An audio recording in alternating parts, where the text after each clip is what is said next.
Well, today we're going to tackle another one of those very controversial topics. And it's about a group of people that really goes back into ancient times. Have you ever heard of a group of pre-Israelite bedouins called the Shazu? If not, you're in for a real treat in historical reality. If you have heard of them, then this hopefully will add to your knowledge and understanding of the importance of these long-forgotten peoples of the Levant and Middle East.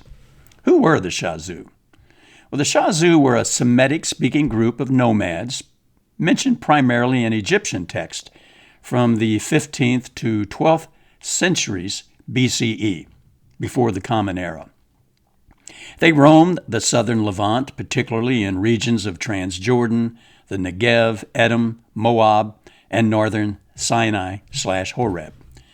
These guys were the biblical world's equivalent of roving Bedouin tribes, hard to track, impossible to control, and constantly showing up in places they weren't invited to be in.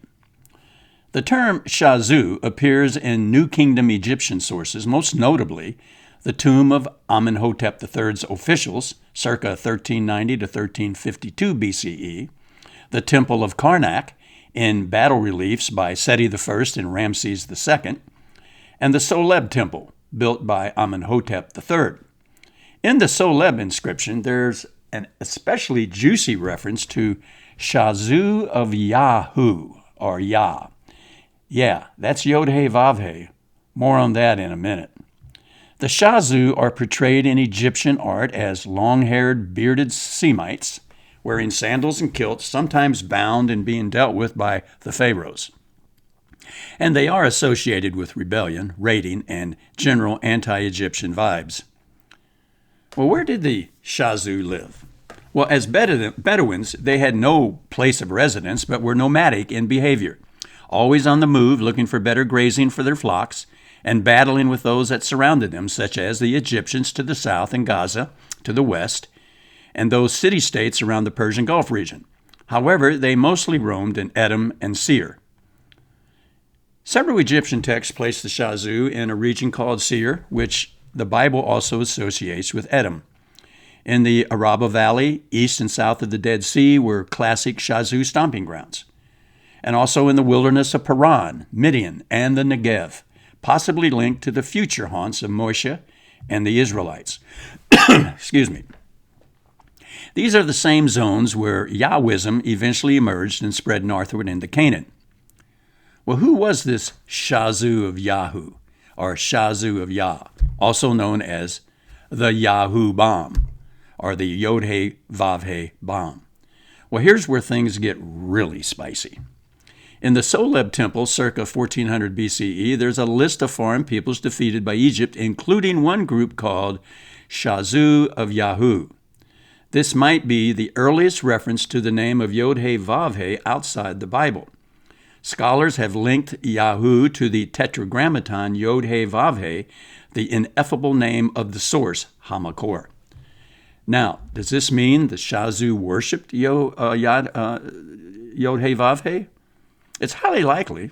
In fact, many scholars propose that Yahwism may have originated among the Shazu in the southern desert regions long before the Israelites made it trendy. This flips the script on the usual Exodus story. If Yod-He-Vav-He worship predates Moshe, then Moshe or the Israelites in general may have adapted Yahwism from a Shazu tradition rather than it being revealed for the first time at Sinai/Horeb.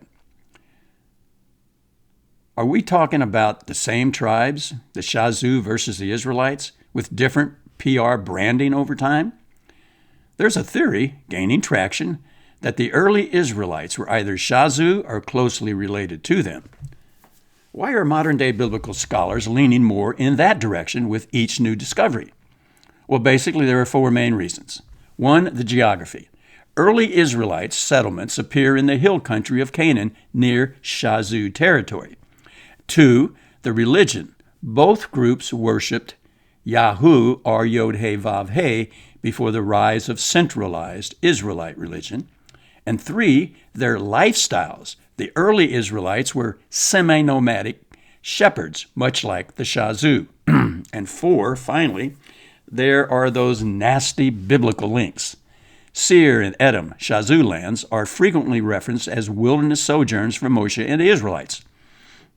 Moshe's Midianite father-in-law, Yitro or Jethro, may represent a Yahwist priest of Shazu descent. The encounter with Yod-Heh-Vav-Heh at Horeb/Sinai likely echoes Shazu religious traditions. Scholarly voices on the Shazu include such notables as Donald Redford and Frank Cross, who were among the first to note the Soleb inscription as a proto-Yod-Heh-Vav-Heh clue. Anson Rainey and K.A. Kitchen argue that not all Shazu were Yahwist, but the connection is still significant. Michael Astor and Thomas Romer suggest Yahwism likely arose in Edom/Seir among Shazu-type tribes. Now here's where it gets almost sci-fi. If you consider that the Shazu's worship of a sky deity called Yahu evolved into the formal ethical monotheism of Israelites, then this represents a cultural transmission event of mythic proportions. Basically, the Shazu may have been the proto-Jedi of monotheism. Here is a summary of the Shazu saga. The Shazu and Israelites have a shared ethnicity, that is, both were Semitic-speaking nomads. The time period for both overlap one another, taking place between the 15th to the 12th centuries BCE. The region and area both groups journeyed were identical: Edom, Seir, Transjordan, Sinai/Horeb, the Canaanite hill country, and the Negev. Both are given mentions in Egyptian records by prominent pharaohs of the past, such as Seti I, Ramses II, and Amenhotep III. One notable and indisputable reference of Shazu of Yahu, possibly the earliest Yod-Heh-Vav-Heh reference, is found in Egyptian hieroglyphs. The early row of both the Shazu and Israelite peoples were similar according to those writing about them in the Levant.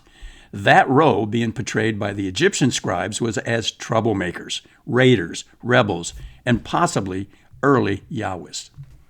Then the most important for our purpose is the biblical connection. That is, the Shazu were likely precursors or kinfolk of early Israelites.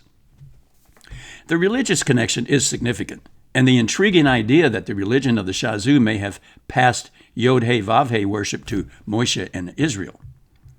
The Shazu weren't a monolithic tribe. Shazu seems to have been an Egyptian catch-all term for various nomadic or semi-nomadic Semitic tribes from the southern Levant and Arabian fringe. Their movement spanned to eastern Sinai, the Negev Desert, the Araba Valley, southern Transjordan, Mount Seir and Edom, which is modern-day Jordan, Midian, which is northwest Arabia. Think of Moses' in-laws. These were pre-national, kinship-based societies, moving with flocks and living off trade, raiding, and seasonal pastures. Think proto-Bedouin. Egypt, always keen to secure its northeastern border, saw them as both a threat and a labor source. So let's talk a bit about those Egyptian inscriptions, the hard archaeological evidence. As briefly mentioned earlier, there is the Soleb Temple, circa 1400 BCE, from the reign of Amenhotep III. His inscription lists conquered peoples, including the Shazu of Yahu. Here, the kicker: Yahu is written in hieroglyphs as Y, a reed leaf, H, a twisted wick, and W, quail chick. These glyphs are linguistically consistent with the Jewish tetragrammaton Yod-Heh-Vav-Heh. Egyptologist Donald Redford and Semitic linguist Anson Rainey agree it's theophoric, meaning it's a divine name tied to a specific group of Shazu.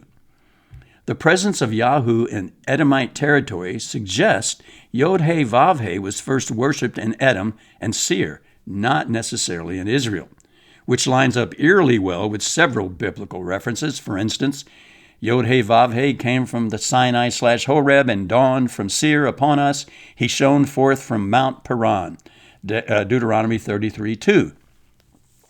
Pharaoh Seti I, circa 1290 BCE, and Ramses II, circa 1270 BCE, lists campaign records at Karnak and Amara, west. They show the Shazu as hostile elements raiding Egyptian garrisons and give the Shazu of Seir and the Shazu of Edom prominence in their battle logs, as well as descriptions of their tents and cattle, suggesting they were primarily mobile shepherds and herders. So Egyptians saw them as both a threat to order and an object to be managed or enslaved. One could say the Shazu were the biblical world's equivalent of those troublesome desert insurgents. Funny, after nearly 4,000 years of the world's superpowers, still want to place the offspring of the Shazu, the Israelites or Jews, in this very same light. It's not true now, and it likely wasn't that true even then. When it comes to the religious element, the Shazu and Israelites have much in common. This is where the historical record meets biblical theology like two tectonic plates rubbing against one another. What do I mean by that? Well, here are a few key observations. The Shazu of Yahu are attested several centuries before Moshe's divine encounter at the burning bush on Mount Horeb in Midian. That implies Yod-Heh-Vav-Heh wasn't introduced by Moshe, but rather was already known among southern Levantan tribes. In this model, Moshe might be a Yahwist reformer or a transmitter, not the original revealer of the name. That's big, if true. As already mentioned, there is the scholarly takes. Frank Cross stated Yahweh, our Yod-Heh-Vav-Heh worship, was likely native to the southern desert region, the Shasu lands. Thomas Romer says Israelite monotheism developed through adoption and adaptation of Yod-Heh-Vav-Heh worship from nomadic groups like the Shazu. And linguist Professor Richard Samuel Hess doesn't deny the connection, but sees Yahu as possibly an unrelated name. It should be noted he is in the minority opinion. The Shazu, especially those of Yahu, might have practiced an early form of monolaric Yahwism, worship of one God among many. Israelite origins and Shazu DNA, a scarlet thread. Shazu and Israelites have many shared characteristics in common. Both are shepherd nomads. Both lived in and out of the hill country of what we now know as Judea. Tribal clan societies, both shared that. Both had Yahu or Yod-Heh-Vav-Heh worship. Both were oppressed by the Egyptians and enslaved by them. And both have a wilderness identity. So these commonalities have to lead us to ask the obvious question. What if early Israelites emerged from or intermingled with Shazu tribes? That would explain why the biblical Moshe is tied to the Midianites, possibly Shazu. Yod-Heh-Vav-Heh is encountered in the wilderness. The covenant code contains nomadic, desert-style laws. See Shemot or Exodus, chapters 20 through 23. It also means that the Exodus story could represent a fusion event between Shazu-type desert Yahwist and Canaanite urbanites fleeing Egyptian rule. So let's compare the temple worship and theological implications of the sharing of a deity among the Shazu and early Israelites. No archaeological temple of Yahu has yet been found in Shazu lands, but early open-air high places, stone altars, stone pillars, and desert shrines in Edom and Midian may point in that direction. The Kenite hypothesis, introduced by German biblical scholar Martin Noth and later revived by Romer, suggests Moshe married into a clan of Yahweh priests when he took Zipporah as his wife. She was the daughter of Yitro or Jethro, a Midianite priest of Yahu. This would make Moshe a convert or reformed Yahwist, introducing Yod-Heh-Vav-Heh to a new generation of tribal Hebrews. Knowing all this, what could it all mean? Well, one, Yahweh may have been a Shazu desert storm deity localized to Edom and Seir before becoming Israel's national god.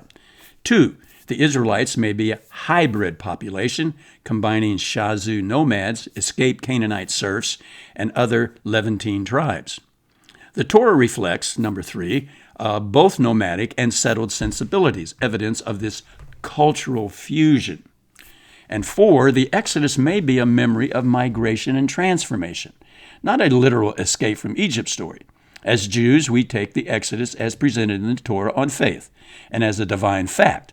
But until actual, indisputable archaeological and our extra-biblical contemporary evidence can be unearthed, the only proof we have of such a mass exodus of Israelites out of Egypt can only be found in the pages of the Torah.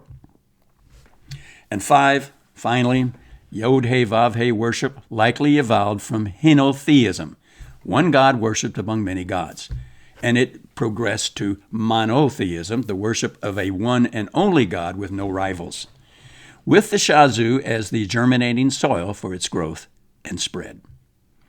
There was likely a Shazu and Canaanite symbiosis, a cultural melding in the hill country of what would later be called the Judean hills of the land of Israel. By around 1200 BCE, Canaanite cities in the lowlands were collapsing. Climate change, internal strife, the sea peoples, you name it. All that was going on.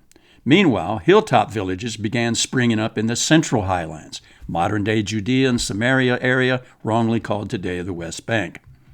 Real archaeology shows that in the areas used extensively by the Shazu and very early Israelites, there are no temples or royal buildings in Shazu-traveled lands until the period of Samuel, and fully expressed by King Solomon's temple in Jerusalem around 957 BCE. Few signs of pork consumption among the Shazu, and we already know no pork allowed among the Israelites.